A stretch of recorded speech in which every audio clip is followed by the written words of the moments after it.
প্রিয় দর্শক, আসসালামু আলাইকুম। বাংলাদেশ নদীমাতৃক দেশ হলো, আজ আমাদের বহু নদী পানির অভাবে মৃত্যুর মুখে। এর একটি প্রধান কারণ হলো আমাদের অভিন্ন নদীগুলোর পানি বন্টন এবং যৌথ নদী ব্যবস্থাপনা সংক্রান্ত দীর্ঘদিনের সমস্যা।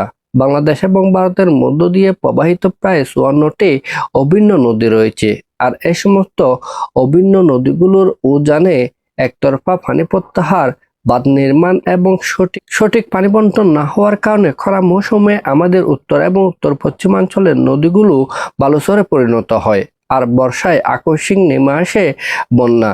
কিন্তু প্রশ্ন হলো, এই আন্তর্জাতিক এবং পরিবেশগত সংকটে একজন নাগরিক হিসেবে, নীতি নির্ধারক হিসেবে আমাদের করণীয় কি? আজকে আমরা এই ভিডিওতে এই বিষয়টি নিয়ে আলোচনা করব। আন্তর্জাতিক এবং কূটনৈতিক পর্যায়ে করণীয়। প্রথমত, আন্তর্জাতিক পানি আইনের প্রয়োগ।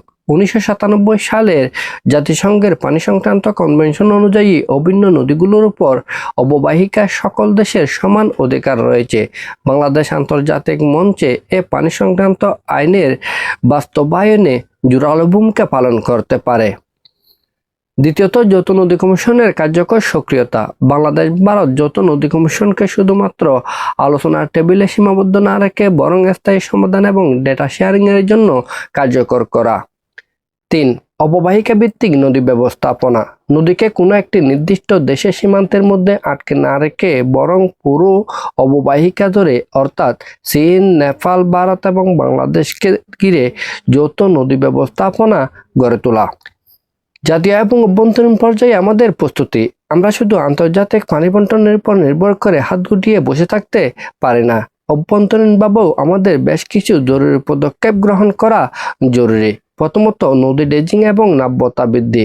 আমাদের নদীগুলোর পলি অপসারণ করে নাব্যতা বৃদ্ধি করা অত্যন্ত জরুরি, যাতে করে বর্ষাকালে পানি ধরে রাখা যায়। দ্বিতীয়ত, জলাধার তৈরি। বর্ষাকালে যে অতিরিক্ত পানি আসবে, সে অতিরিক্ত পানি ধরে রাখার জন্য আমাদেরকে জলাধার তৈরি করতে হবে, আর এই জলাধারে ধরে রাখা পানি যাতে আমরা শুষ্ক মৌসুমে ব্যবহার করতে পারি, সেই ব্যবস্থা করতে হবে। তৃতীয়ত, ভূগর্ভস্থ পানির নির্ভরতা কমানো। আমরা আমাদের কৃষিকাজে ভূগর্ভস্থ পানির উপর নির্ভরতা না করে বরং আমরা সাশ্রয়ীভাবে পানি ব্যবহার করতে পারি। চতুর্থত, কৃষিতে প্রযুক্তিগত পরিবর্তন। খরা সহনশীল বা কম পানিতে উৎপন্ন হয় এই ধরনের ফসলের চাষাবাদ বাড়াতে হবে। নাগরিক এবং সামাজিক পর্যায়ে আমাদের করণীয়। নাগরিক এবং সামাজিক পর্যায়ে আমাদেরকে এই ধরনের সচেতনতা বৃদ্ধি করতে হবে যে কোনো ক্রমে আমরা নদী দূষণ করব না, নদী থেকে কোনো ধরনের বালি বা মাটি উত্তোলন করব না। এই জন্য আমাদেরকে সামাজিক আন্দোলন গড়ে তুলতে হবে, যাতে করে জনগণ সচেতন হয়।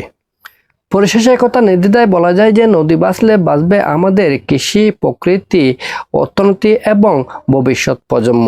আর অভিন্ন নদীগুলোর সমস্যা শুধুমাত্র একদিনে এক বৈঠকে সমাধান হয়ে যাবে, এ প্রত্যাশাও করা অমূলক। আমাদেরকে এই সমস্যার সমাধানের জন্য ধীরে ধীরে এগোতে হবে। কূটনৈতিক পর্যায়ে আমাদের তৎপরতা বৃদ্ধি করতে হবে।